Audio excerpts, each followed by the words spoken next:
Greetings, elementalists. Welcome. This is Jonathan from HEXplore It. We're going to play Mountains of Godai today. I'm super excited to share this playthrough with you. Thank you to our Patreons for helping me select the roll and race combination that we're going to pair together today. And so let's jump in. So we have the Wind Rider and the Mycotomancer. That's our Mushroom Mage. We have two races to go along with that. We have the Saurian and the Tanuki. So I've paired these rolls and races together, and we have formed this team. We are going to go on an adventure together. We are going to attempt to stop the world from being destroyed. For far too long, we have been a warring culture, and we have to put aside our differences and appease the goddess of magic and the keeper of all patterns, Jaethi, the plumed serpent. She has returned to our world because we've taken everything for granted and we're messing up the planet. So in our quest to basically stop this cataclysm from unfolding, we must do our utmost. We must go on adventures in the wilderness, in the jungles, and in the mountains. And we are going to see what we can do to appease this great feathered serpent. I hope you guys have been well. I'm real excited to show you the changes that we've made to the game since our previous playthrough. The team and I, we meet every 2 weeks usually, and our last meeting was actually last night. So we have been up to a lot of just amazing changes. So let's dig in. First thing I'm going to show you guys is that the board is already created here. So I shuffled all of our decks. I created the villain deck. And that villain deck, if you'll remember, is created in a very specific way at the beginning of the game. And that is because there are 5 siege cards, and generally speaking, you don't play with all 5. So there's actually 4 in that deck. And when a siege occurs, then the harvest stage ends, and Jaethi and all of her titanic siege opponents will arrive, and we are going to attempt to survive. We need to either bring her down, or we need to repair the tapestry, and that is basically rebalancing all of the elements that are now in an imbalance. We also can face her in combat and attempt to win the game that way. Along the way, we may be able to dedicate ourselves to bosses in this game. We can gain their assistance by sacrificing certain things, resources, that is. And resources are very important in this game because they will allow us to build up our defenders. We're going to have towers, and we may be able to increase them to, or enhance them to become fortresses. We also have our temples on the map. Okay, so the first thing we're going to do is place a sky tile on the map. To do this, we are going to roll a 10-sided die and a 6-sided die. And that is going to tell us what portal. It looks like I've got a bit of a delay. Okay, I might have to change our camera settings in a minute, so bear with me. I will fix that in a moment. So we're first going to place our sky tile. So I have a 4 on the D10, and that's going to derive the position of the portal. And then I rolled a 5 on the wander graphic. And a 5 is going to be this way, if we look at our wander graphic in the corner there.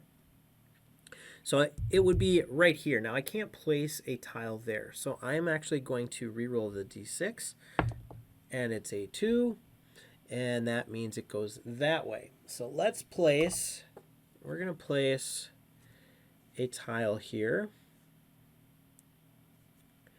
And that means this sky tile is going to be placed right on the top of that location. Now I don't, because this is a cardboard cutout pieces. It's not that really thick, nice punch board that you're used to. I don't actually have the risers. The sky tile risers will actually make your game a little bit more 3D. So I'm not using the risers in this game because they're flimsy and they wouldn't look good. Okay, and they wouldn't actually hold your mini if you were to place it on top of that sky tile. All right, so now that we've placed our sky tile, we are going to roll our initial location. So that is roll any die. I'm just going to roll my d6 here. And if it's an odd number, I start in city state 1.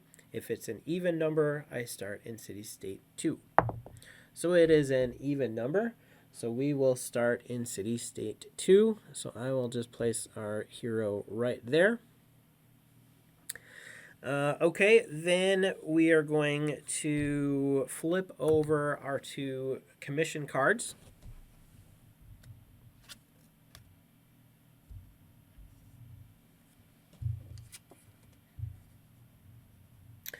And these cards just will allow us to complete different commissions to gain certain rewards. Now, if we look at both of those commission cards, I see that the location for each of those is a settlement. Now, game locations on the board are in different colored borders, and they have icons on them as well. So I see several settlements. All 4 of these are settlements. So that means I can attempt that card or that card in any of those 4 locations. Okay, then we also have 1 temple on the board, and that is going to be our first temple here. As we, looks like we have temple 4 as well. So because we just placed that second one, we have another temple in play. So I'm going to make sure that we have our resilience recorded there. Okay, then we are going to place our first tower. You may choose to place your first tower at the beginning of the game. This tower is in disrepair. It begins the game with half its initial resilience. So that would be 5. So I'm just going to place that on the board. And let's say this is our home city. So I'm going to place that one right here. All right. We gain initial equipment. So I'm going to choose let's see, we are starting in Manchu Pakra. So we gain 2 Viper Potions and either a Griffin Mount or a Fire Heart Scepter. So okay, so we've got our first initial gear. We have 2 Viper Potions for each of our heroes and the Griffin Mount. And the reason I've taken the Griffin Mount, even though the Wind Rider has Soar, is because if all heroes in the group have that Griffin Mount, the group's range also increases by 1. So I'm going to increase that on our battle mat. And you can see group range is located in the upper right hand corner. So if we take a look, we have 4 movement, 1 cautious movement. I've filled in the checkbox that says we have Soar, and we have 4 range and 3 acquire amount. So the next thing we're going to do is gain initial resources, and that is we are going to be rolling the 5 elemental dice, and we're going to see what the results of those rolls are. So move these out of the way. All right, so we have 2 water, 2 earth, 1 fire, and 2 surges. Okay, no void. So let's take a look. For each earth and water result, gain 4 lumber. So we have 4, 8, 12, 16 lumber that we begin with. And then for each fire result, gain 4 ore. And for each surge, also gain for platinum. So we begin the game with 8 platinum. All right, 4 ore and 16 lumber. Now, for each surge result, in addition to any resource reward, the group may re-roll the element die that surged to gain an element. So that means we get to re-roll the blue water die and the orange fire die. And we may begin the game with an element. All right, so we're going to roll both of these dice. If it mismatches, if the die rolls an icon that doesn't match the die, so if water rolls fire, we don't gain anything. If we gain the match, then we gain the element that's rolled. If we gain a surge, we gain 2 of the elements instead. Okay, so the water die rolls earth. That's a mismatch. We do not gain an element from it. The fire die rolls fire. We do gain 1 fire element. Okay. All right, so after we've rolled for our resources, you can see our resource placard here. It looks like this. So we have 8 platinum. Just to the right of the platinum, we have our elements wheel there, and we have 1 fire. We have 4 ore and 16 lumber. Okay, before we play, we have one more thing we need to do, and that is we're going to place a boss layer token on top of each of the 2 revealed boss layers. So those tokens they have a common side, and when you first draw them, you're going to draw them common side up so you don't know which one is which, and you're going to flip it over, and you're going to place that down on each of those locations. All right, so we have boss number 8 right up here, and boss number 5 over here. All right, I think we're about ready, guys. So the next thing we're going to do is we're going to spend our initial resources. Okay, so I've spent my initial gold. My Wind Rider has purchased a Fireheart Scepter. I've decided to actually give this character also my fire element, because that way the Fireheart Scepter invokes even more damage. So check it out. Deal 2 additional health or energy damage, your choice, anytime you deal damage. Increase the additional damage dealt by 2 per fire augment tier you possess. All right, so that is going to be awesome.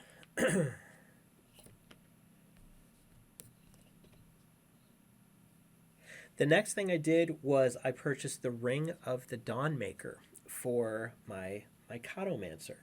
And Ring of the Dawnmaker, up to once per harvest stage, when you gain a basic element, also gain the element that opposes it.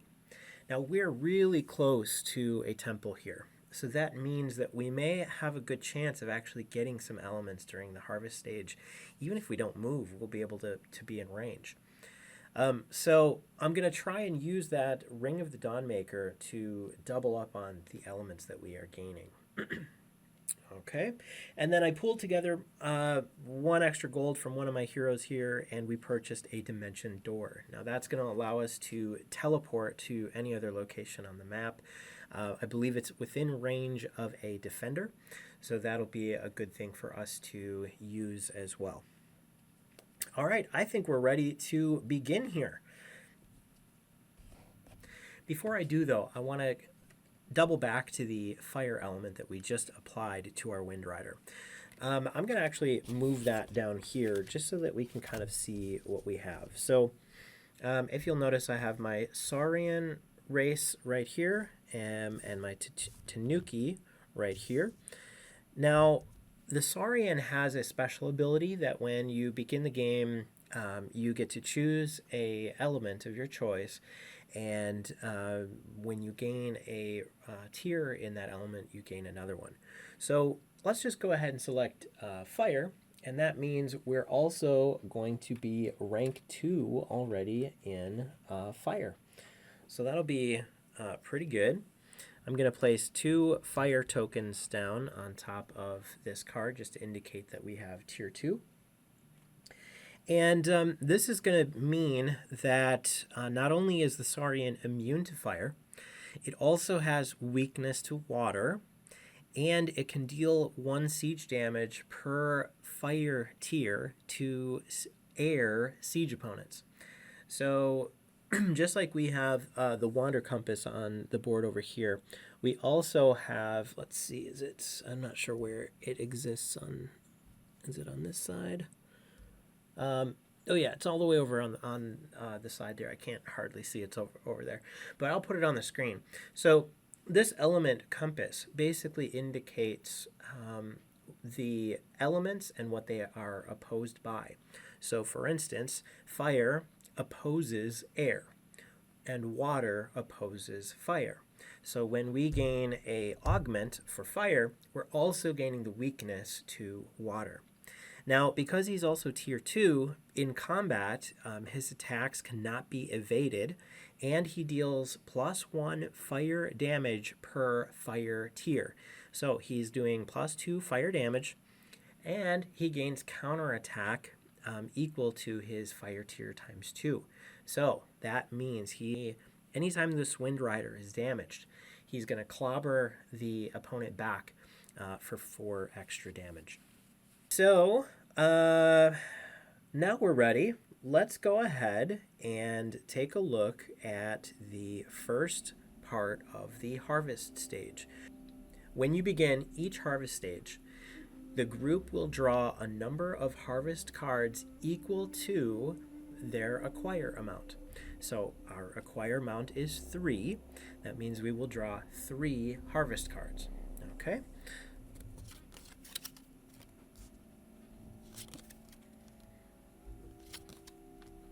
Okay, so I'll put these cards up on the screen. We've drawn Elemental Infusion. I can feel the latent power inside of me. Now, each of these cards may or may not have a immediate effect and an until the end of stage effect. Now, this is going to look a little bit different compared to our last video because we've been making some changes to how the harvest stage works. So check it out.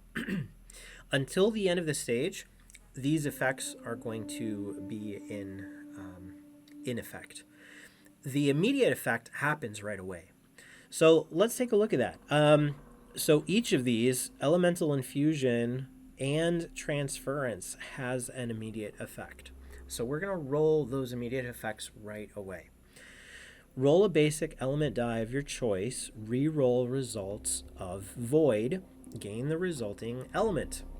Oh man, that's awesome. So we can, we're gonna roll a element of our choice.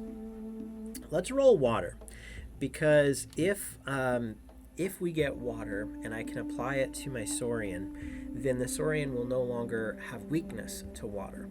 So let's go ahead and roll the water die, and we roll fire. So that basically means that we will be gaining 1 fire, and we can also gain the opposite, which would be water. It's the element that defeats fire is water. So we now gain 1 fire and 1 water because we purchased that Ring of the Dawnmaker. So I'll write that on my resources placard. Right. And then it looks like Transference actually has the same effect for the immediate effect. Roll a basic element die of your choice. Reroll results of Void. Gain the resulting element. Oh man, so we have gained a blue surge. That means we're going to gain 2 water. So right off the bat, we have 3 water and 1 fire in our stockpile. So that's pretty good. Let's take a look at those 2 until the end of stage effects. So until the end of stage, anytime a hero gains an element augment, gain 2 tiers instead of 1.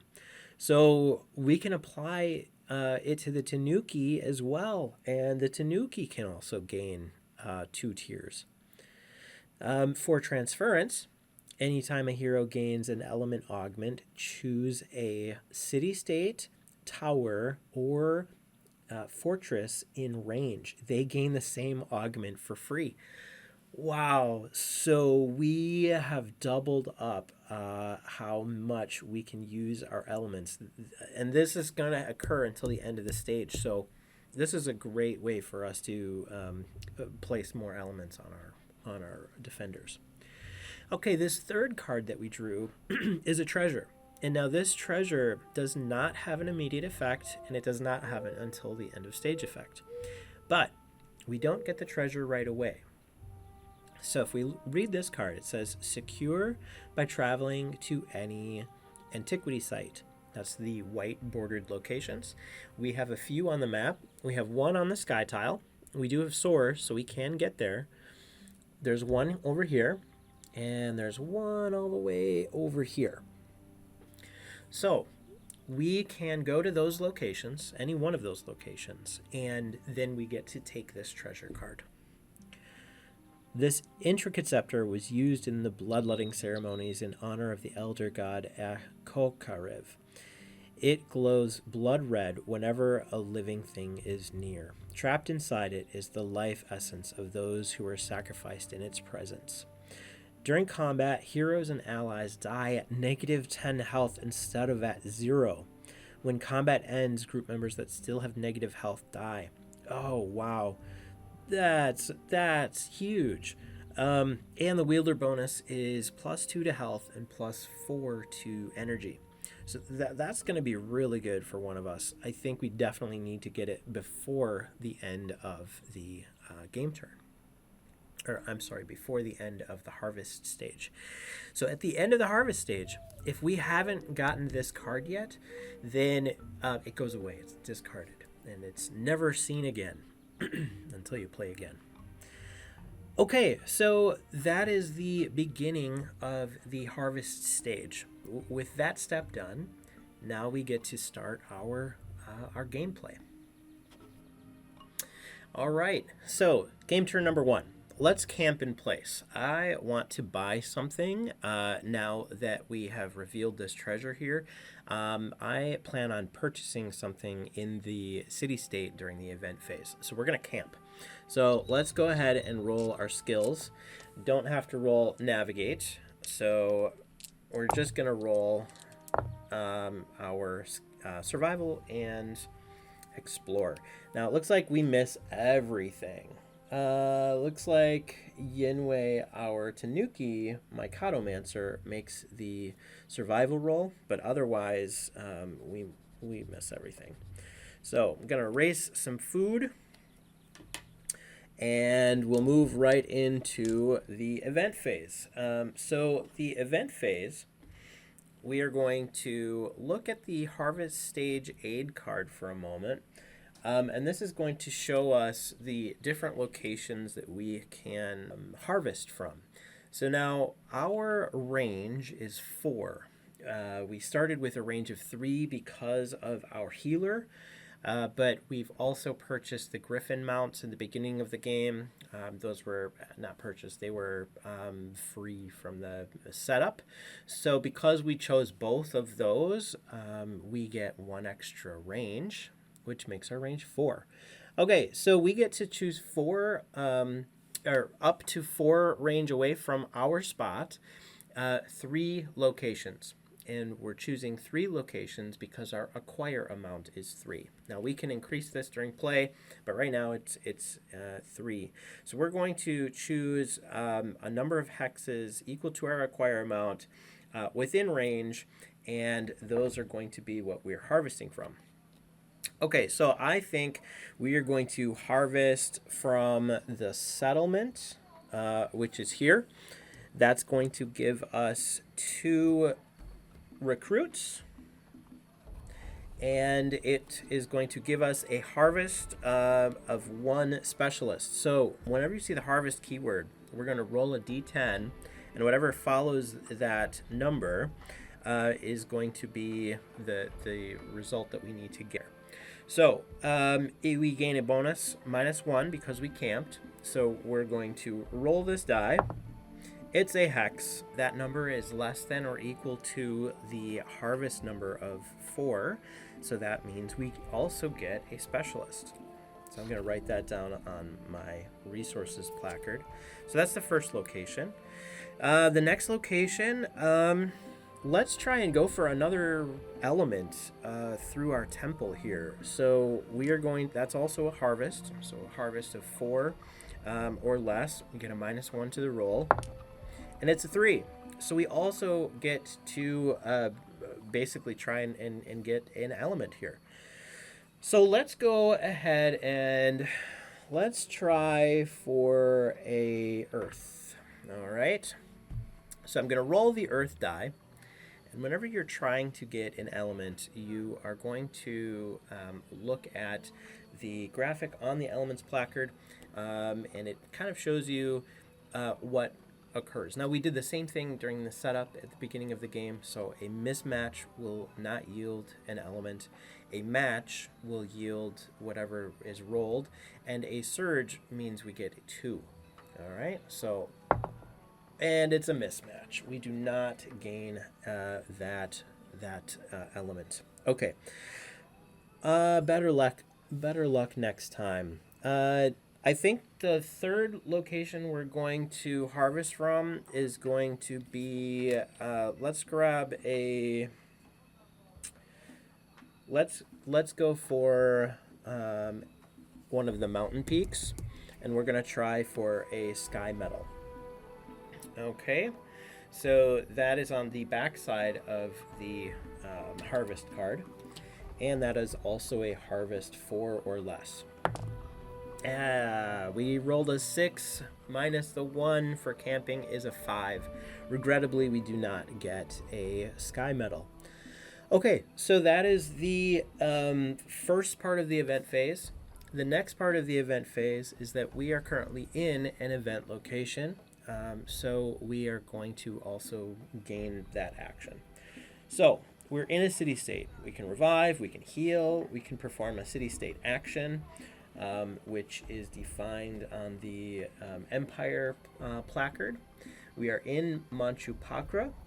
So let's see. Up to once per game turn while in this city state, you may move an existing tower or fortress up to 1 hex in a direction of your choice. Then it loses 1 resilience. Okay, so we don't want to move it, but we can purchase some items. And that item that I wanted to purchase here is the expedition contract, all the way at the bottom of the Emporium. So this item will allow us to secure 1 discovery or treasure of our choice. So for 2 platinum, I'm going to reduce our platinum to 6. And we are going to gain the sacrificial scepter. So now we actually have this item. All right, so this intricate scepter was used in the bloodletting ceremonies in honor of the elder god Akokariv. It glows blood red whenever a living thing is near. Trapped inside it is the life essence of those who were sacrificed in its presence. During combat, heroes and allies die at -10 health instead of at 0. All right, so who am I going to apply this to? I think Yinwei, our Tanuki, has the least amount of health and energy, so we are going to give it to our Mikadomancer.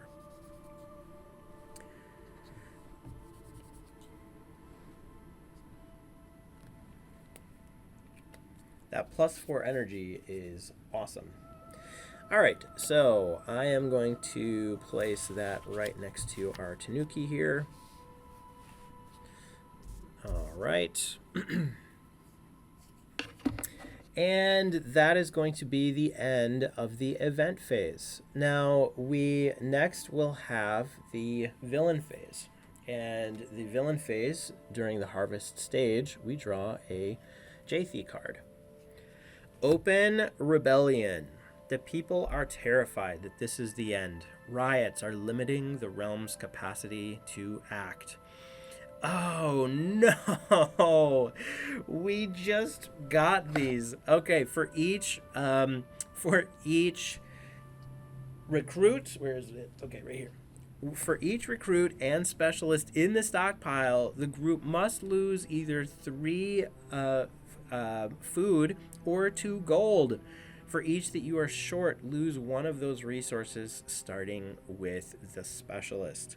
Oh, okay. So we actually are going to be losing. We only have 1 gold. We have enough food, but this is going to force our hand. We're going to run out of food. So this is a very not a good thing.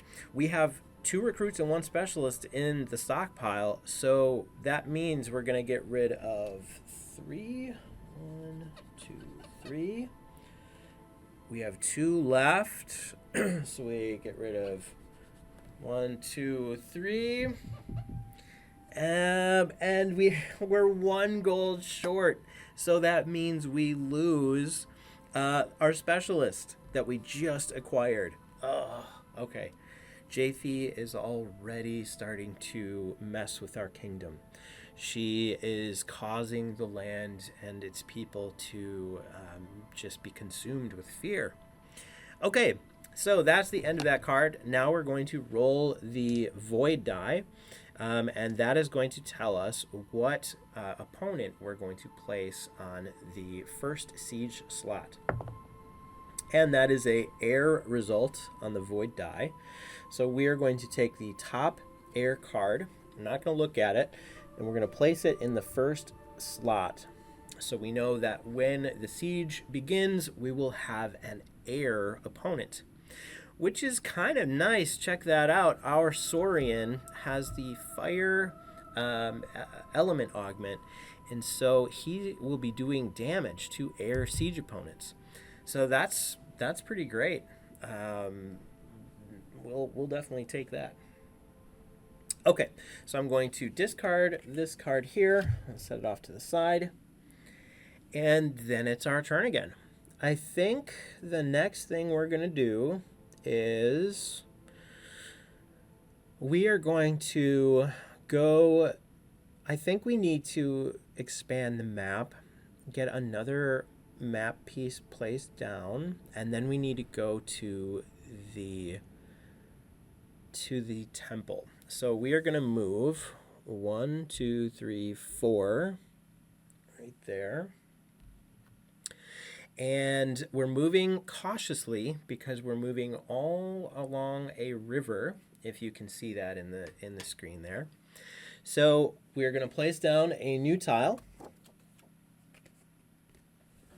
And it looks like we have a boss lair here that is revealed. So we're going to grab a new boss token. And this is boss number 3. Okay.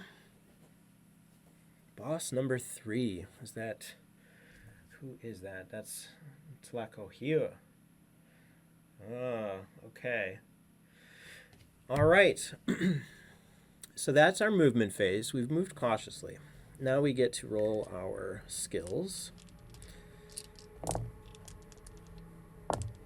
And what do we have? Let's see.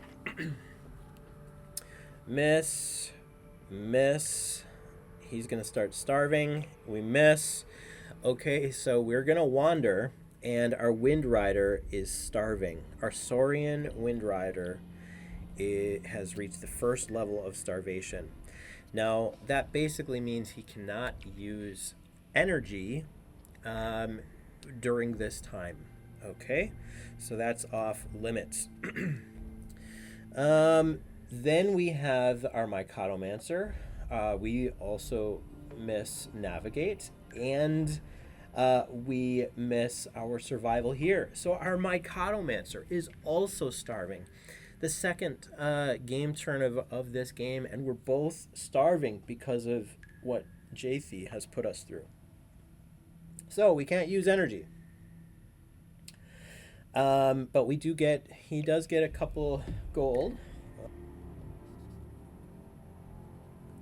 All right.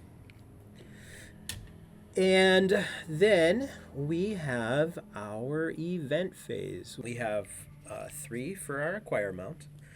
And let me just move this here. Okay. All right, so I think what we're definitely going to do is we're going to get some food here. We're going to harvest from the river, and that will be 2 gold and 6 food each. And we're immediately going to use that food to get ourselves out of starving. So we'll have 4 food left here, and we will have, let's see, we have 1 food, so we will have 4 food left here. Okay, so we also get 2 gold from that. So 2 and 5. Okay, well, I feel a little bit better about our food situation. We're no longer starving. We're harvesting from the river. Let's see, what else? Let's harvest again from the settlements and again from the temple. So I was really hoping to get some sky metal there, but that's okay. We're not going to be able to do that just yet. Okay, so we are going to harvest from the settlement first. We get 2 recruits. And we're going to roll the harvest die. We get a -1 bonus to the roll. It's a 4. -1 is a 3, which means we get our specialist back. Okay, then same thing for the temple. We're going to harvest a element from the temple, and we're going to see if we get that. Unfortunately, that's a 7. -1 is a 6. No dice on gaining an element from there. All right, so that's the end of our next event phase, drawing our next Jaethi card. And this is Elemental Revival. The elemental forces of this world seem to be restitching themselves. I can feel it. Heroes that have an element augment gain 1 element tier of their choice. Hey, so that means our Saurian is gaining a element tier.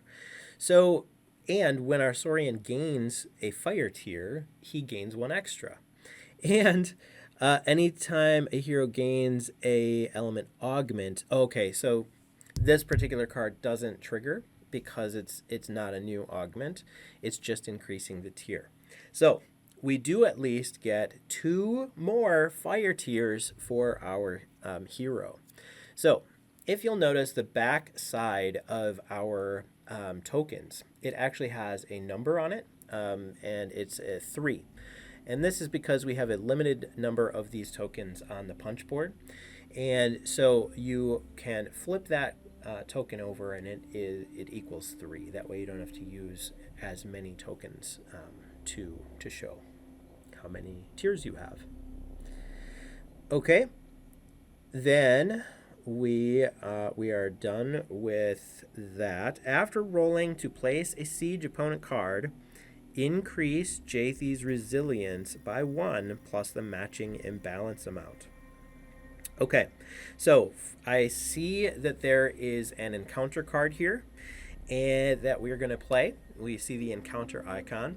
We are going to also roll any die of our choice.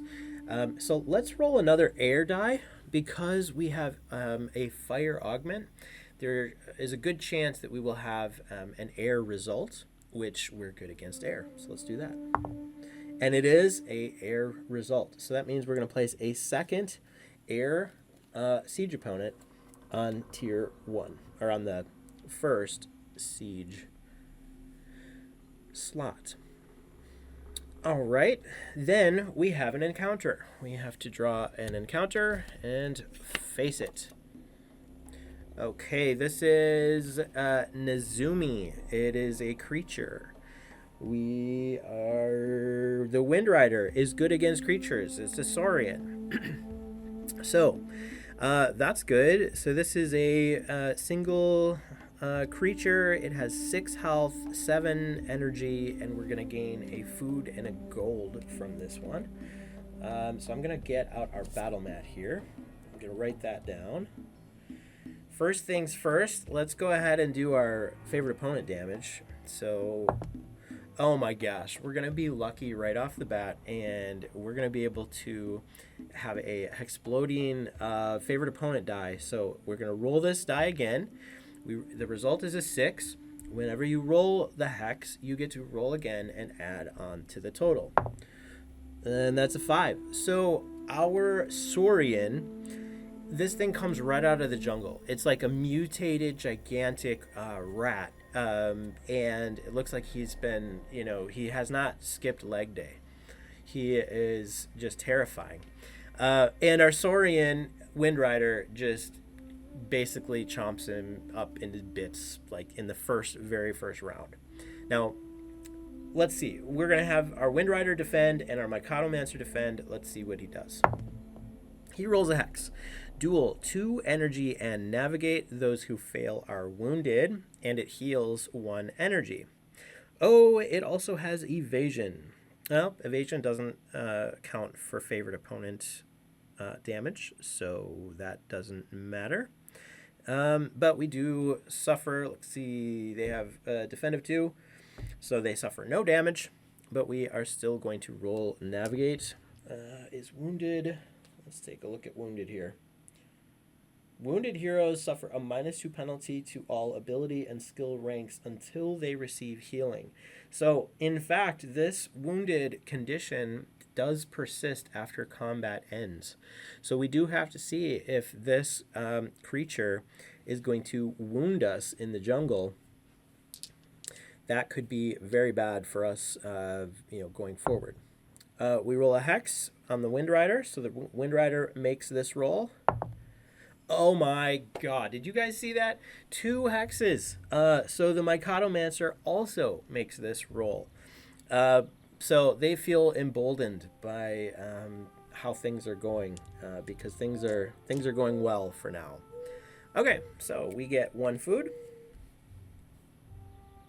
and 1 gold.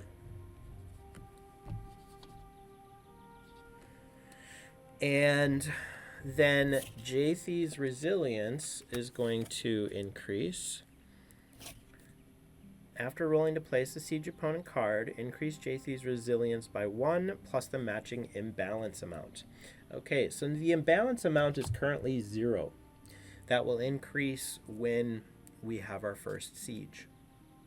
And it may or may not increase depending on the element that is tied to that siege. So she just gains 1 resilience. She's up to 101 resilience. Okay, so that is the end of game turn 2. Game turn 3, let's move back to the temple here. 1, 2, 3. We are moving cautiously. So that will provide us with a -1 to our harvest rolls during the event phase. So let's go ahead and roll our skills.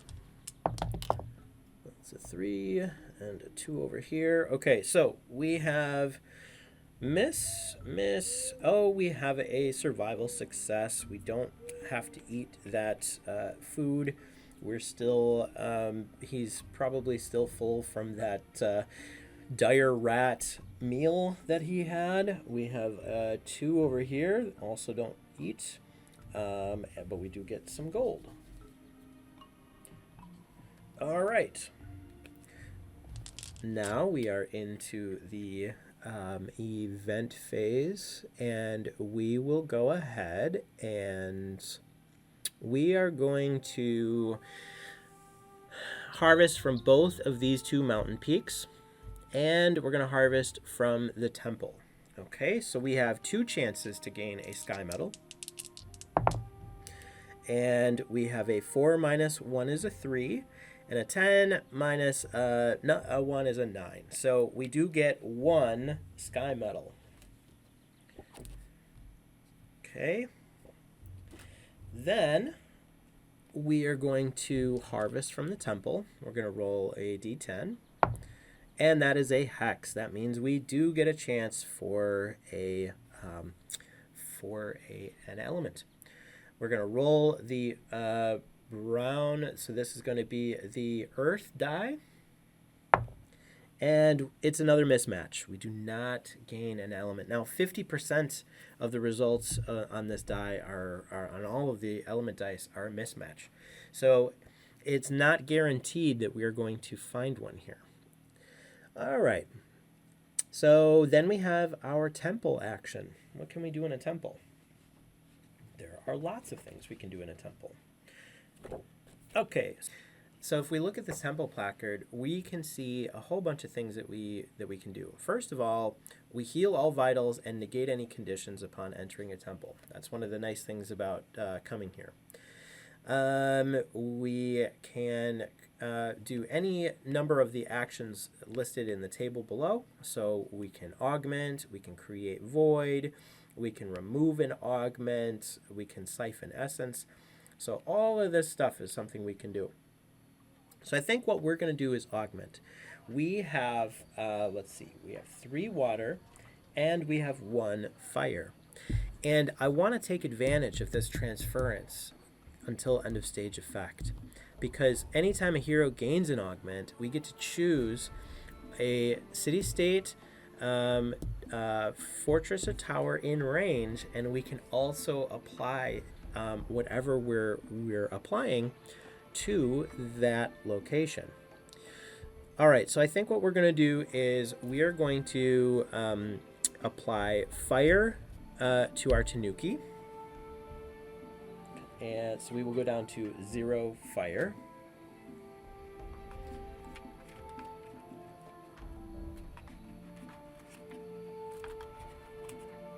And I will grab one of those little things here, tokens. Okay, and that means we also can apply fire to either our tower or the city-state.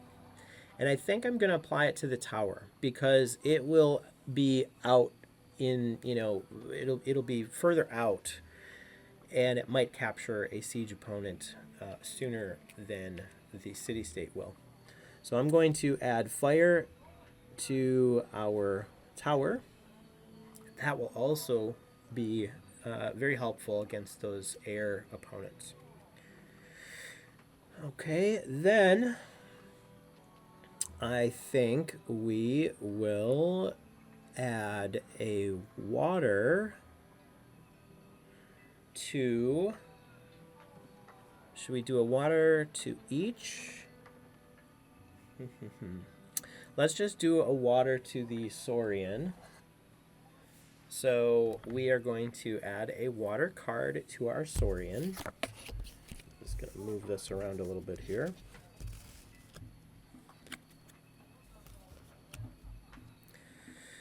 And the Saurian now does not have weakness to water, but has weakness to earth.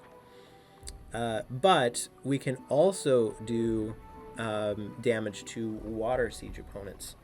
So fire and water siege opponents we can, or I'm sorry, air and fire siege opponents is what we can do. We can deal damage to those opponents. Okay, so I'm going to grab a water token, and I'll place that on my Saurian here to show that the Saurian has also a water tier. All right, because we have applied water, our tower is also going to gain the water augment for free. That leaves us with 2 water left. I think we're going to also apply a water to our temples. And do we want to apply water to the city-state as well? I don't think we will yet. I think we will hold on to our last water augment. So we would go down to 1 water augment left. Okay, then we have our villain phase. I don't think we want to do anything else here. Just kind of take a look here. Yeah, I think we're good. So the next thing we're going to do is draw our villain card for our villain phase. And there it is. That's our siege. And check it out. It is an Earth siege. Our Saurian is going to be weak against Earth. So we'll have to be careful here. Okay, so the first thing that happens is we are going to roll the Earth die. And this is going to provide us with the next siege opponent. And it is a fire siege opponent. Okay, so that goes right here on slot 1. And now we've changed this process a little bit based on some feedback and some things that we've been working on. So I'm interested to show you guys how this siege cycle will work.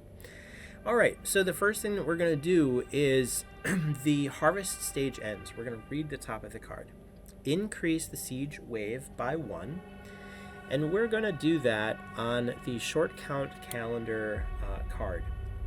So this is going to drive how long the siege lasts. And you're going to see that play out here in a moment.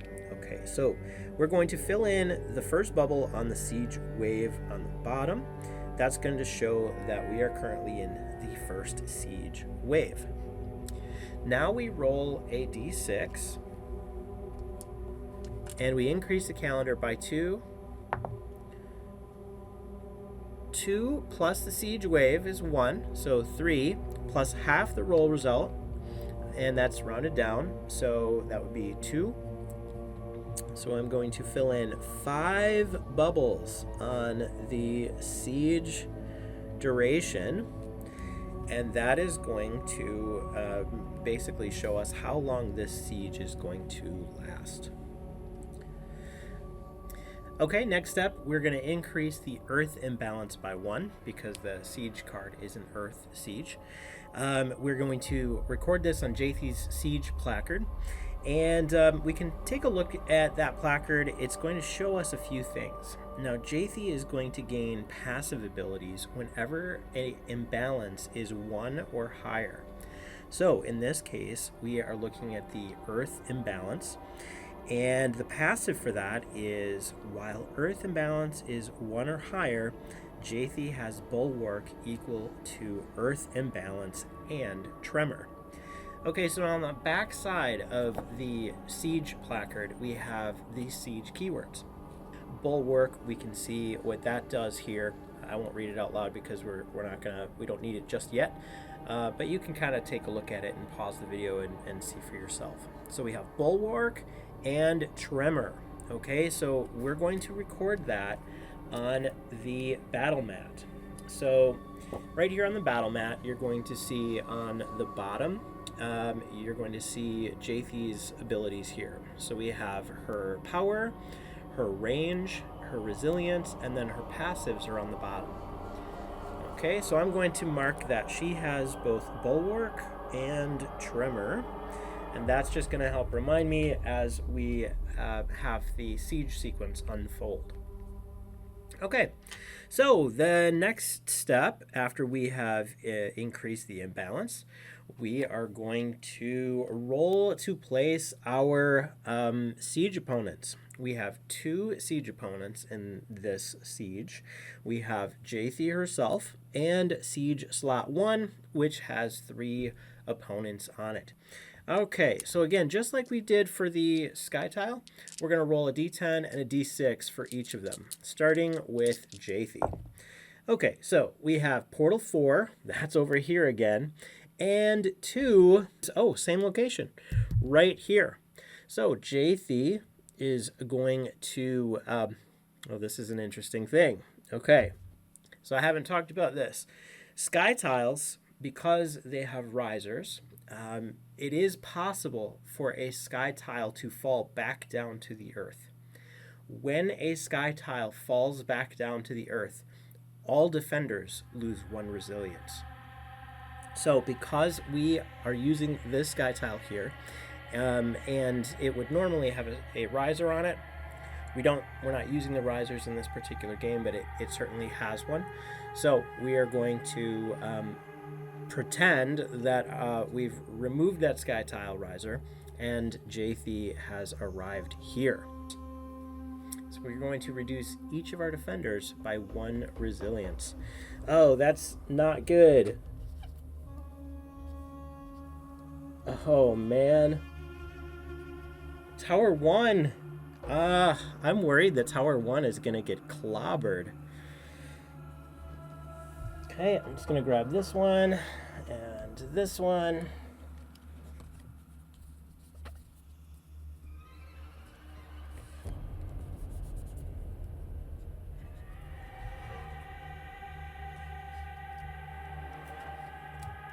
Okay. And then we're going to roll for the next siege banner. And that is going to be Siege Portal 3 all the way over there. And that is also going to be a 2. So that's going to place it a new location right over here. And I'm going to place that right here. So we've placed our siege opponents. The next thing that happens, we're going to look at our resources placard. And we're going to look for any passives that we have access to. And passives on the resource card come into play with Essence, Sky Metal, and Specialists. But we have to have 4 in order to gain something special, and we just don't. We don't have enough. So we don't gain any passive effects this siege.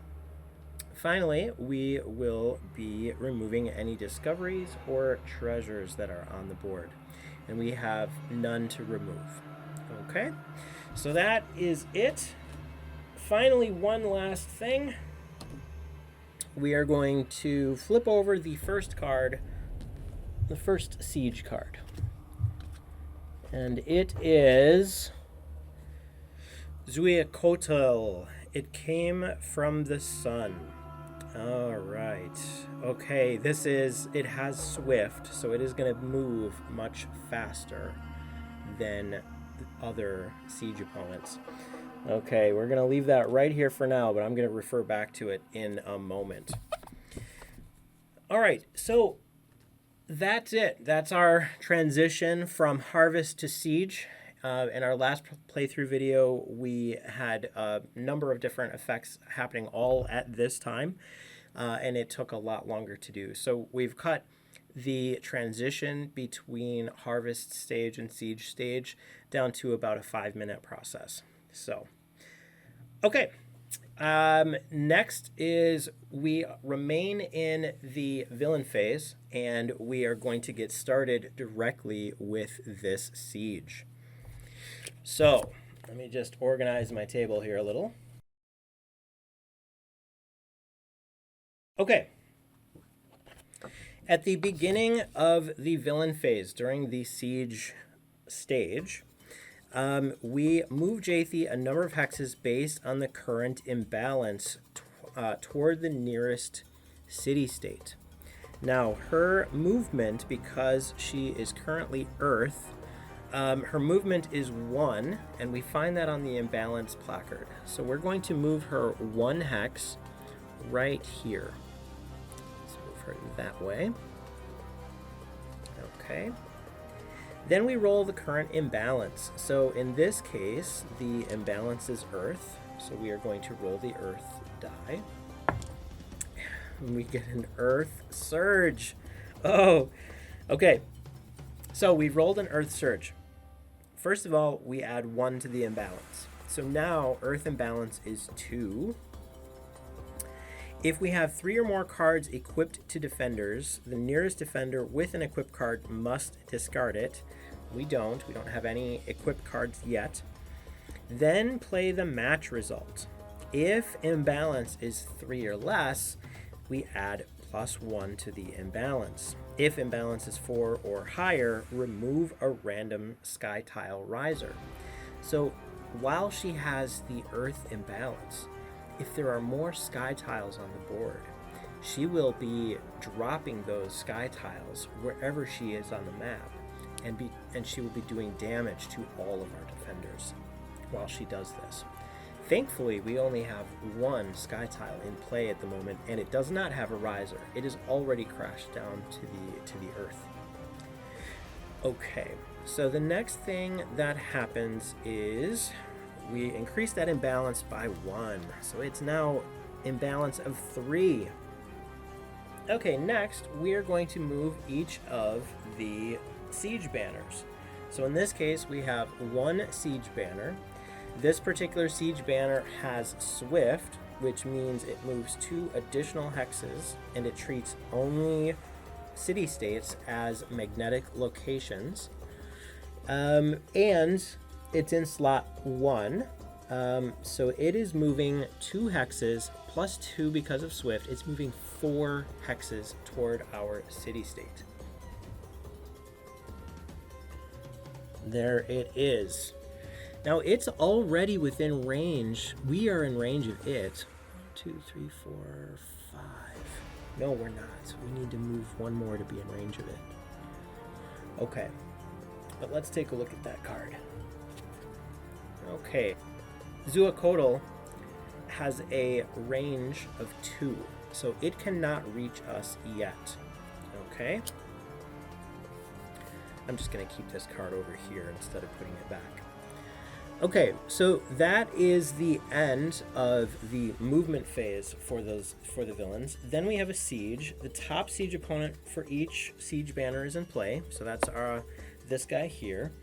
They deal damage based on their power as long as there is a defender in range. And there's not, so we're not going to do any damage.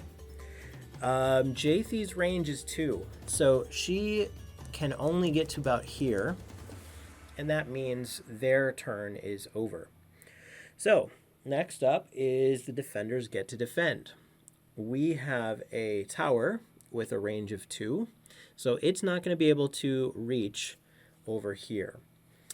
Our temple, which is over here, will not be able to reach Jaethi because its range is only 1. Okay, so no one hits anyone this turn. Then we're going to reduce the calendar by 1. So again, that is the calendar that we added 5 bubbles to. We're going to erase 1 of those bubbles. Okay, then it's our turn. We get to act. I think what we're going to do is we are going to move. Let's see here. We're in a temple.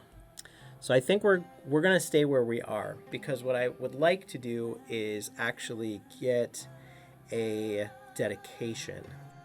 We're going to roll our skills.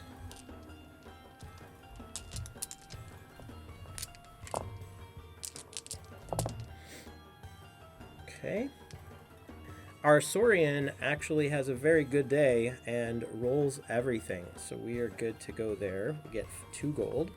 We don't have to use any of our food. Over here, our Tanuki makes survival, misses explore and navigate. Okay, so we don't need to worry about food over here either. Next, we are going to do the event phase. And let's take a look at those bosses that we have on the board. We have boss number 8, boss number 5, and boss number 3. Okay, I'm going to select Tlapichetl. This is the 8th boss by consuming a specialist. So, we're going to lose a specialist. Sorry. But by doing so, we're going to gain the support of this demigod, Tlapichetl. Okay, now if we look at the temple card, we can see all of the different bosses that offer a dedication. But the idea is we are going to dedicate to the boss that lives right over here. And we're doing that because I'm interested in both his dedication layer effect and the single use effect. So the single use effect occurs once. and once per game. You get to trigger it whenever you'd like during a siege, and it allows you to gain, a certain ability. Now, most of the single-use effects will do damage to certain siege opponents. If we look at the 8th boss here on the dedication table at the bottom of this placard, we see that he is attuned with the air or water. So that means that the damage that he can deal is air or water. Now, I'm not sure that I'm going to use it just yet, but this is a single-use effect that I can choose to use at any time until the end of the game. Now, until then, I also gain access to his dedication lair effect. So let's take a look at that. So up to once each turn while in Tlapichettl's lair, the group may suffer 3 energy drain to move 1 siege banner up to 3 hexes in a direction of their choice. So siege banners are not Jaethi, but we can use this whenever we're in his lair. We can use that ability by draining some of our energy, and it will allow us to push a siege opponent out of the way. Okay, so we've used our specialist. Do we want to use any of our resources to buff up any of our locations? I think so. Okay, so I'm going to spend 3 ore. We go from 4 down to 1, and that will increase our tower's resilience by 2. That goes up to 6.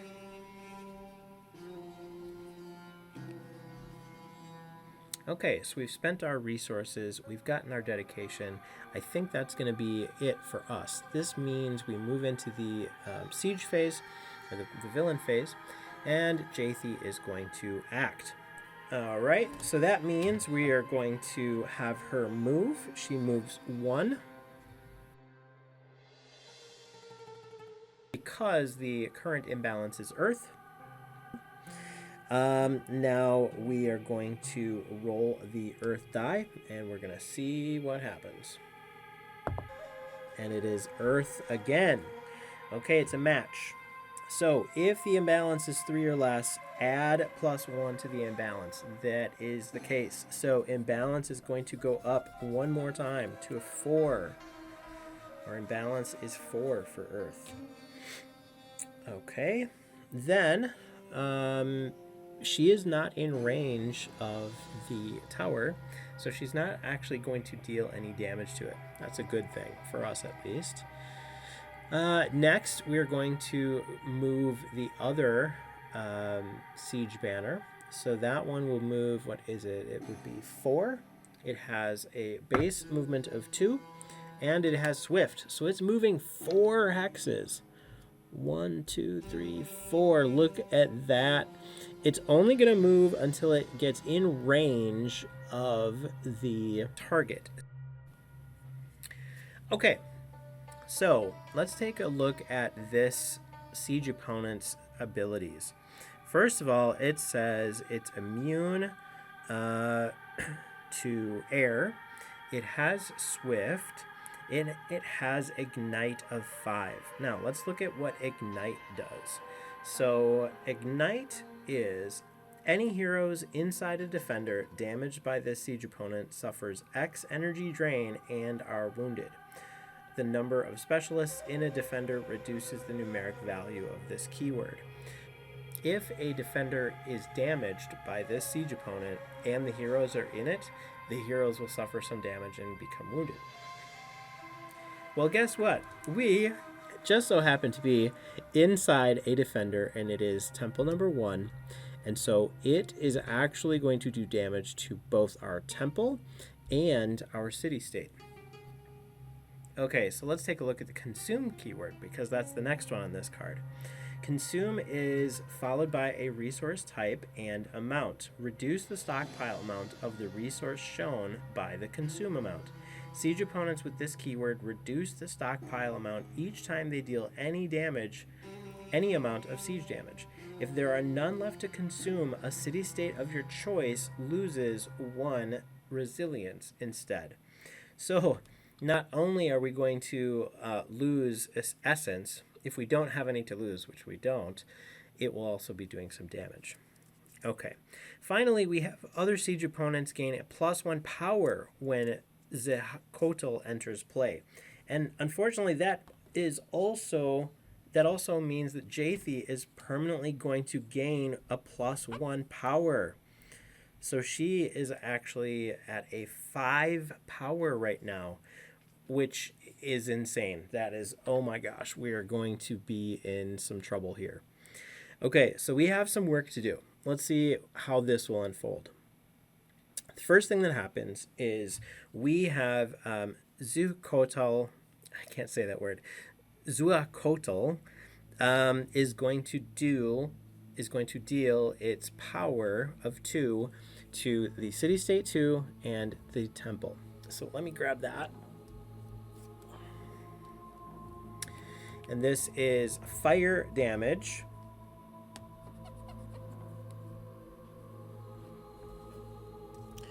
Now, our temple does not have a fire augment. If I was smarter than I am, I would have also put that fire element on the temple.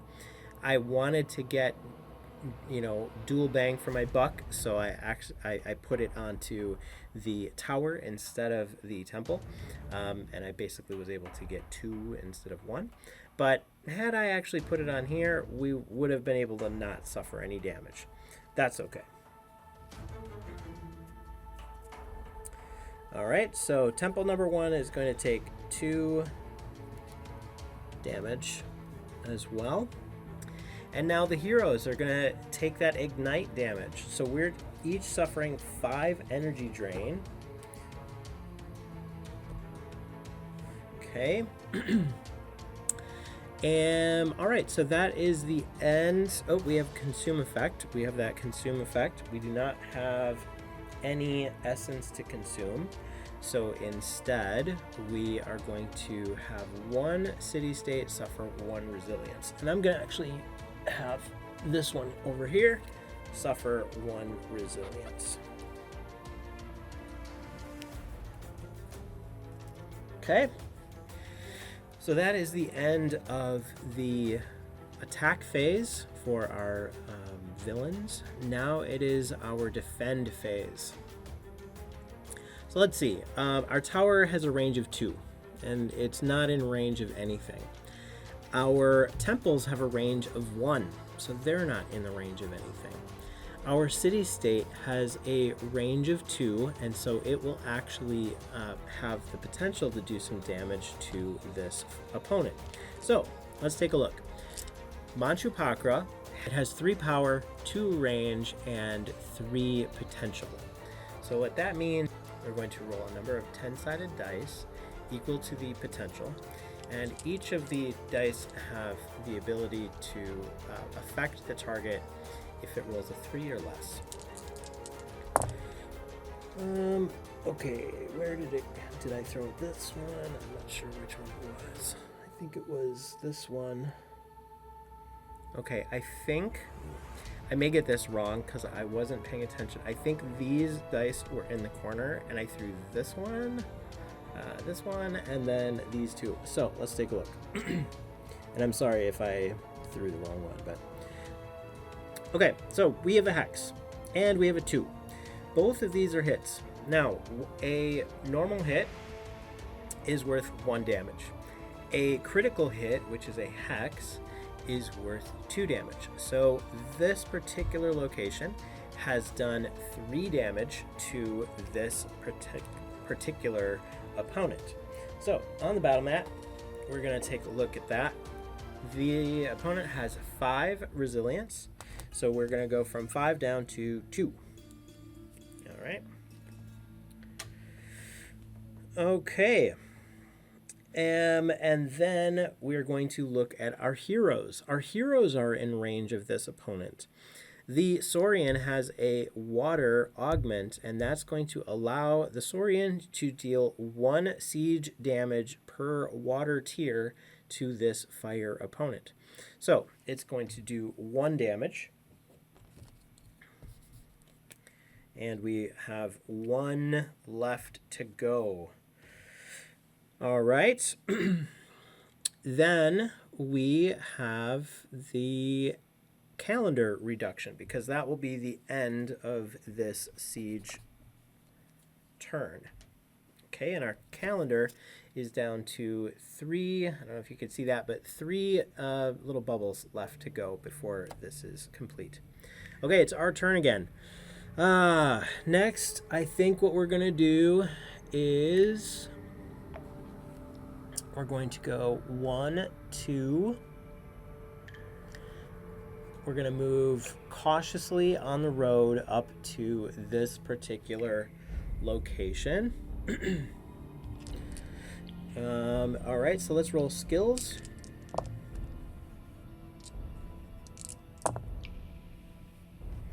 And we have misses all around over here. So we're going to eat some food. And what do we have over here?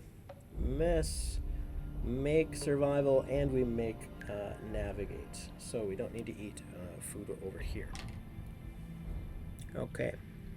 So we've moved, we've rolled skills. Time for our event. We are in a settlement. That means we can try one of these 2 commissions. So let's take a look at this one. Lady of this world. Connecting with the spirit of this world is an important source of wisdom, guiding each of us to live in harmony with the earth. We are each encouraged to contemplate and connect with Our Lady of this world, for she has now taken physical form. Okay, so this is a explore and survival commission. That means each of our heroes are going to roll this to see if they can gain a success. We need half of the heroes to make each roll, explore and survival. So the Wind Rider first. The Wind Rider's ranks are 2 and 2. 10 and 5. No good. Okay, Yinwei, our Mycotomancer. Can we do it? Let's just see if we have anything that can help here. No. I don't have anything that will help us yet. If I had a rank a little bit higher, then I could use something to give us a better skill test. But not at the moment. Oh my gosh, that's even worse. So we have 2 critical failures and 2 regular failures. That just means that we have not been able to connect with the Lady of this world, and we have failed our task. So that's going to be our turn. And next we have the siege. So we have Jaethi moving 1. Then we have Jaethi attacking. She's in range of this tower, so she's going to be dealing 5 damage to our tower. What? That is insane. Our tower goes down to 1 remaining here. 1 resilience remaining. Okay, so it just dealt a devastating blow to our tower. That's just terrible. So the next thing that's going to happen is we are going to roll the earth die. And it's an earth surge. Oh my god. Okay, we've rolled earth every single round of this siege. So the surge is add +1 to the earth imbalance. It is now 5. If you have 3 or more equipped cards to defenders, the nearest defender with an equip must discard 1. We still don't have any equip cards. Then play the match result. If the earth imbalance is 3 or less, it's not. If it's 4 or greater, remove a random sky tile riser. Thankfully, we have no other sky tiles on the board yet, so we don't lose additional resilience that way. Okay. Done with Jaethi's action.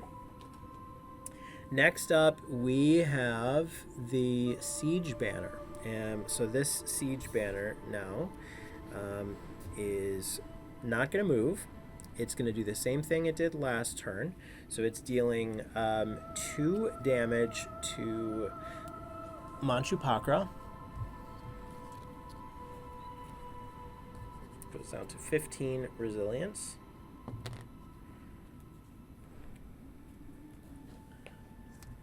Okay, our consume effect goes off because we don't have any essence in the stockpile. So another one of our locations is going to lose 1. One of our city-states is going to lose 1. Then we have the tower is going to lose 2. I'm sorry, the temple is going to lose 2. So it goes down to 3. Okay. Then we're not actually in that temple, so we don't take any ignite damage. And that is going to be it. Okay, so now it's time for our defenders to defend. We have the city-state, Manchupakra. It has the potential to do some damage. Let's roll some dice. We need a 3 or lower. 3 or lower. And we have a 2 here. So we do 1 damage to this siege opponent. And that is going to be enough to destroy it. So it goes down from 1 resilience down to 0. The Zuquatl is now defeated, and that gives us a power-up. So I'm going to discard this card, and we get to draw our first power-up card. Okay, so we have an elemental card. Pick 3, and we have a favorite opponent card. Okay, so an elemental power-up. This means that, and this is a void power-up card. This means that we get to roll the void die to possibly gain a void element here.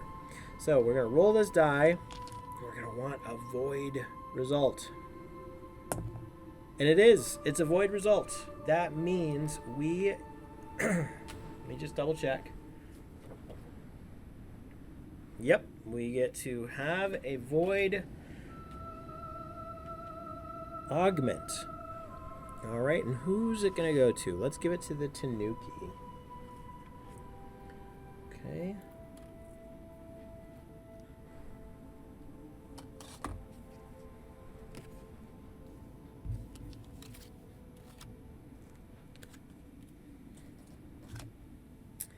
Okay. For each void tier, gain immune to 1 basic element of your choice. Once selected, you may not change. Okay, well, let's just make it, we're already immune to fire. He's immune to water. Let's make the Tanuki immune to air, because we have a couple of air opponents here.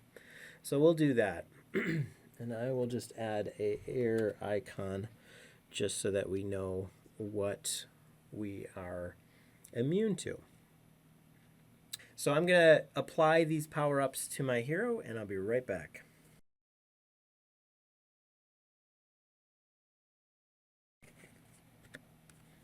Okay. All right, so that is done. We get to flip over the next siege opponent card.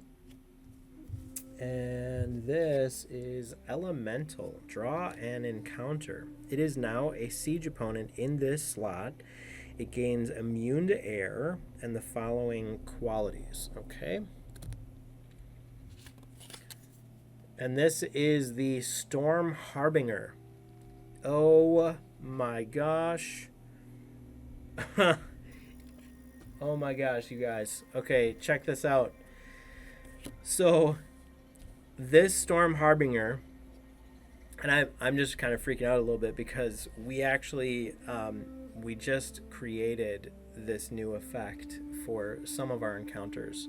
There's one encounter in the encounter deck that is tied to each boss, and this particular encounter just so happens to be tied to Tlapicetl, which is the boss that we just earned our dedication to, just like a little while ago. So basically what this means is if we read the passive, if you are dedicated to Tlapicetl, gain Storminger as an ally until they die, gain their reward as if you had vanquished them.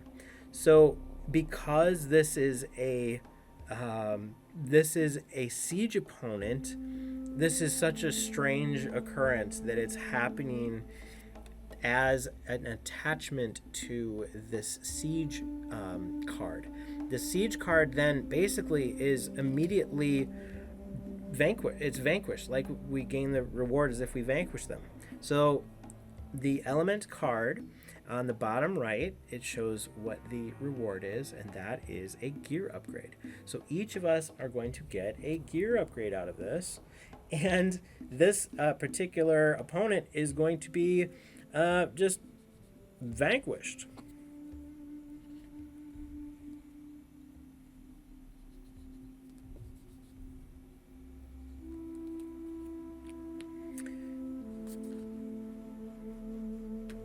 And we get Storm Harbinger as an ally until they die. So now we have this Storm Harbinger that can help our party when we need it, just as if it were an ally in combat. Okay, so that's amazing. Get rid of that card and flip over the next one. And we have the Kamaitachi.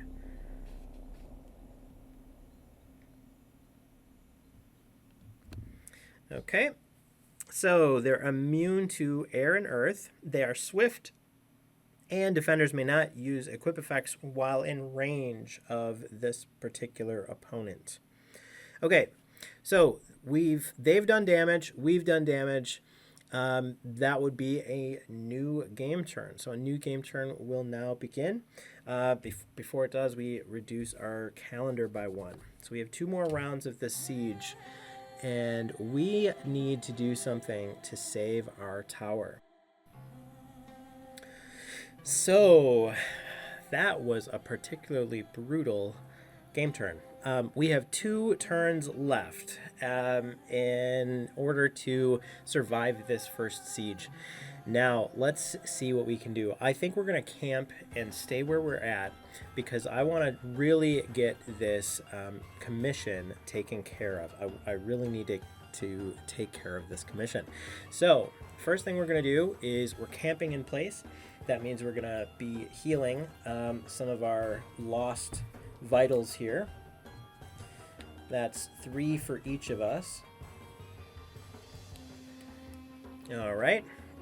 Then we're going to roll our skills.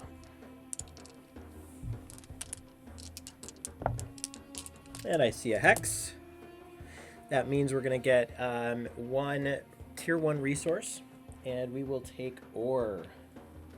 We need all the ore we can get at this point. Okay. So let's calculate this out. We've got failure on survival and on explore over here. So we're going to consume some of our food. And over here, we make survival and we make explore. Get some gold. Okay. Then we have the event phase. And this is where we actually will do our commission, and we get to use our special ability to deal some siege opponent damage outside of siege opponent combat. We are in range of both Jaethi and the siege banner. Our Saurian has tier 4 fire, and if we look at the fire augment card, it says you may deal 1 siege damage per fire tier to air siege opponents in the group's range during the event phase. Now, the only air siege opponent in range is the Kamaitachi. So we will do 4 damage to them, and they only have 5 resilience. Now our Tanuki just was the recipient of Void, so we now also have Void on our Tanuki, and that means we may deal 1 siege damage per Void tier, which is 1, to air, earth, fire, and water siege opponents. So now that's also going to include Jaethi. The problem with Jaethi, however, is that she has Bulwark, which is a keyword that basically reduces damage from siege opponents. Let's just double check how that is worded here. Bulwark. Targets with Bulwark reduce siege damage taken by the Bulwark amount to a minimum of 0. So she does have a Bulwark of 5 because of that earth imbalance. So unfortunately, we don't have enough oomph behind our power yet to deal siege damage to her. But we do get that 1 damage to go through to the Kamaichi, and they are defeated. So during the event phase, because of our fire augment and our void augment and being in range of this banner, we're able to take that off of the board. So let's double check to see what the Kamaitachi have here. So they have 1 power up. So let's do that.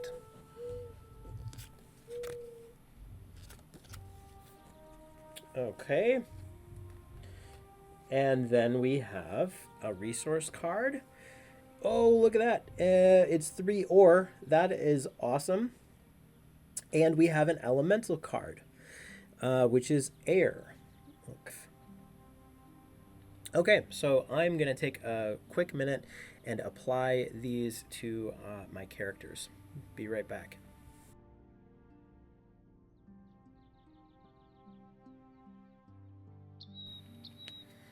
Okay. All right, so now we also gain that 3 ore, which means we're going to be up to 5 ore. That couldn't have come at a better time. And so let's take that and we'll put it over here. And then the elemental card, it is a air element. So let's go ahead and roll that die, and we can either apply this to our hero right away, or it can go into the stockpile. Oops, I should probably roll it so it doesn't get cocked. And it is an air result, so that means we gain an air augment, or an air element. Now I already have fire and water on our Saurian, and I have fire and void on our Tanuki. And there's some fun synergies that happen when you combine 2 elements together, but we won't look at those just yet. We'll only look at those when we get into a combat with something. So I'm going to take that air element that we've just received and place it into our stockpile. All right, so that's the first part of our event phase. The next part of our event phase is going to be attempting to do our skill commission, the Lady of this World. Okay, now this is the commission that we really need to get. We've definitely got to try and get this turn. So let's see what we can do. This is a explore and survival. We'll go ahead and roll for our Saurian first. And we have 1 survival success. Okay, so that means we have completed half of the requirement for this card. We are also camping, so we get a -1 bonus to each of our rolls. Now, a 6 minus a 1 is a 5.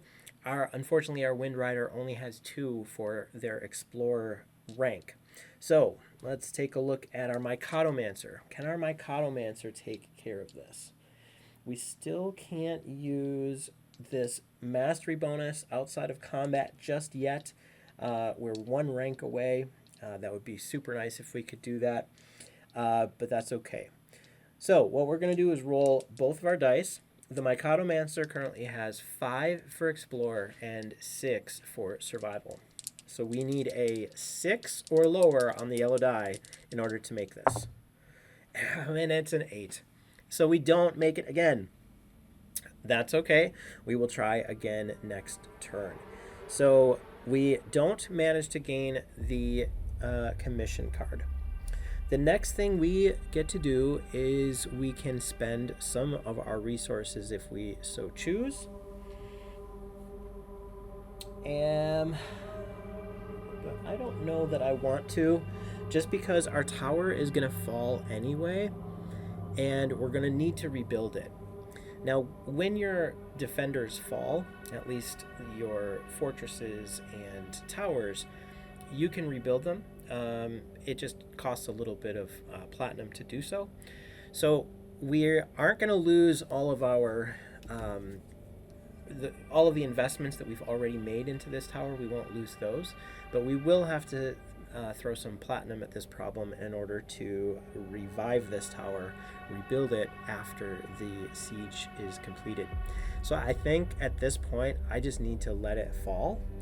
Jaethi is the only siege opponent left on the board at this time, and I'm confident that Manchu Pakra, our city-state, can survive a couple more rounds of her. So let's take a look. I'm not spending any resources, so we go right into the villain phase. Jaethi moves 1 closer, and now she is in range of the city-state, and unfortunately, she's still in range of that tower. So she's going to deal her damage. Oh my gosh, 5 damage. So we are out of our tower. Our tower is destroyed. I'm going to flip that over and put that back over here. And then our city-state also takes 5 damage. Oh my gosh. She just clobbers this place. Now, one of the requirements to win this game is to have at least one city-state standing at the end. If we can at all pull that off, we will win the game in kind of a stalemate scenario. Okay, so then we roll imbalance, and that is the earth die, because we are currently in an earth imbalance. Whoops. Oh my gosh, can you guys see that? It just... it rolled an earth surge again. So let's take a look at that. That's again increase imbalance by 1 earth. So we are up to 6 earth imbalance. And then if you have, we don't have equipped cards on defenders, then we play the match result. And the match result is if imbalance is 3 or less, it's not. If imbalance is 4 or higher, remove a sky tile. Again, we don't have one in play, with a riser at least. All right, so that's the end of that turn. We're just going to camp here again, heal up a couple more of our missing vitals. We're up to full health and energy here now. And then we're going to try and do this one more time. All we need is 1 explore roll to work in order for us to gain this particular action. Just try and leave this up to fate. We are going to roll skills here. And again, we get a -2 to our roll for all of our skills now because we've camped twice in a row. And then that 3 becomes a hex. So that is, again, 1 additional resource. So I'm going to increase our ore from 5 to 6. We have we make it here, we make it there, and we miss our survival. We are now out of food for the Saurian. The Saurian's dire rations have run out. Okay. And over here for Yinwei, we actually make, with a 7, we make our explore roll. we make our survival roll, and we miss the navigate roll. Okay. Then we are going to try and do this commission one more time. All right, we just need blue. 1 success, -2. 5 minus 2 is 3. Our Saurian's rank is 3 for survival. We actually make it this time around. Explore is also, we make the Explore as well. So if we would have been able to roll that good the first or second time, we would have managed to get it. Okay, no, something's interesting here. We just rolled a 2. -2 is a critical success. It treats it as a hex, which is a critical success. Now, let's take a look at what that does in our rulebook here.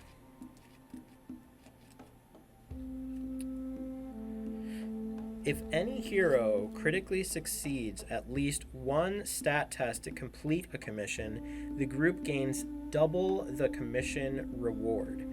So that means our commission reward is one of each of the tier 2 elements, so of the tier 2 resources. So if we look at that, now we're getting 2 specialists, 2 essence, and 2 sky metal.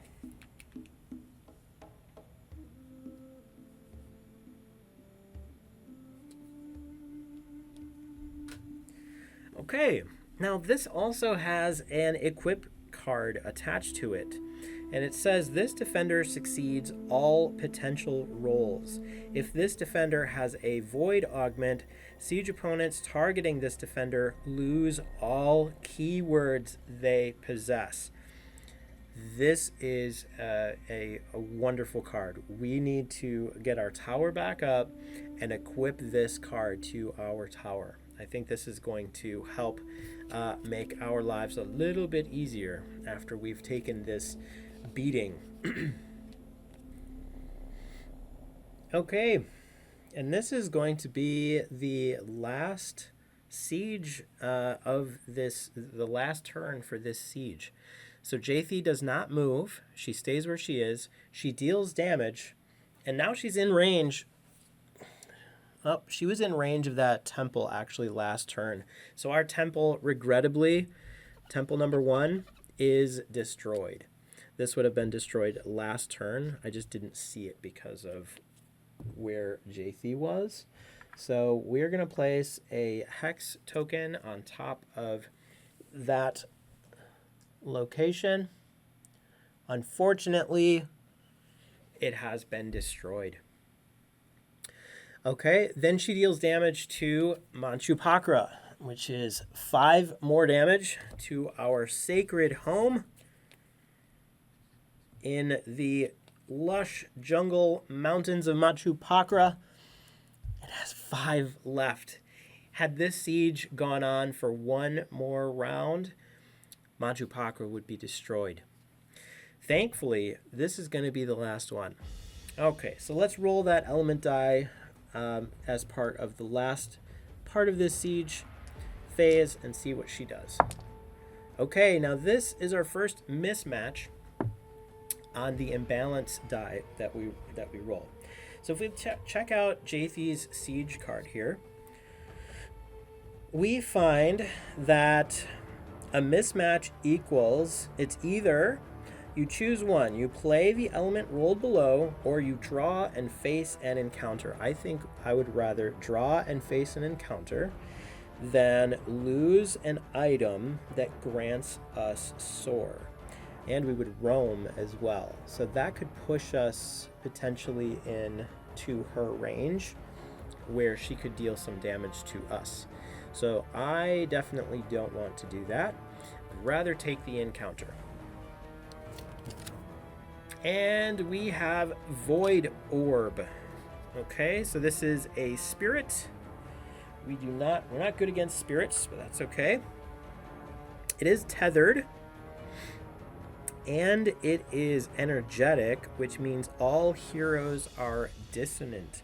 So while it has energy, Let's look at dissonant. A target's pattern becomes warped and begins to fray. Whenever the target suffers energy damage, they suffer an equal amount of non-lethal health damage.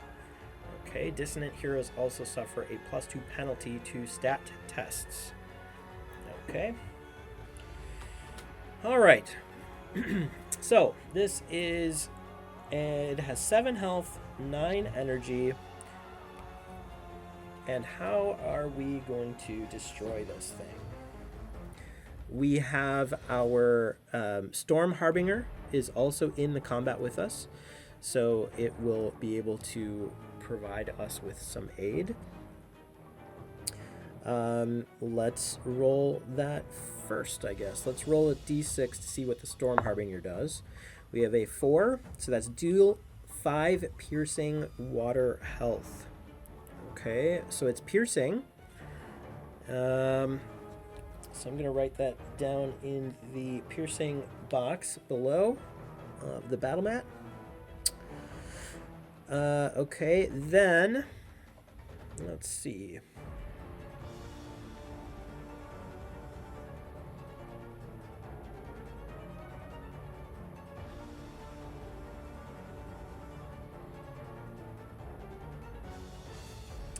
Okay, so the Wind Rider is going to use his Whirlwind ability, and because his rank is 7, he can spend 2 additional energy to strengthen the damage the first time he uses it each game turn.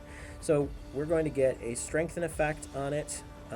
He's going to go down to 8 energy, and he will be doing 3 damage to it. The Mycotomancer is going to use Alchemize for 1 energy. So that means that we will raise health or energy equal to Alchemize rank, which is 5. And then after using this mastery, the target gains a boost to one of their ability ranks. Okay, so let's see what this opponent does to us. Rolled a 1. So single 1 person is going to take 4 energy damage.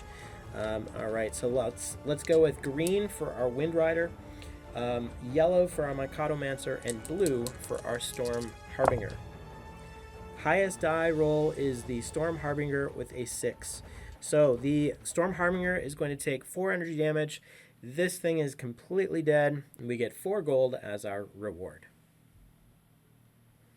Okay, and with that, we are going to erase the last bubble of our siege duration on the short count calendar, which means the siege officially ends. Jaethi, the portals that have pulled Jaethi into our realm have closed, and she is shunted out of our reality. We now have some breathing room to recover and repair. I can't wait to show you guys what I have in store for how we're going to try and bring us back from the brink. We have got a lot of work to do. We ended up losing our first tower. We ended up getting really close to losing our beloved city-state of Manchu-Pakra. We allied ourselves with the demigod Tlapichetl. I think I said that right. Tlapichetl. And somehow we were able to defeat 2 siege opponents from the same banner in 1 game turn. And it was the most serendipitous series of events that led to that. I don't think we could have that happen again like that if we tried. We successfully obtained our first equip card. We're going to flip over our next Caprican card here to see what lies in store for us there. And that is the Dragoon card. Now the Dragoon is not in play, so we are going to remove that. And then there we go. We have another one. Okay, so I'm really excited to show you guys what we have in store next. I have a feeling that this is going to be an epic battle that will take us into the long hours of night. Thanks for joining us. Have fun and always enjoy your adventures. I know that sounds corny, but I think it's probably something that we should all do, right? Thanks again for being here, you guys. Thanks for believing in this product, and look forward to part 2.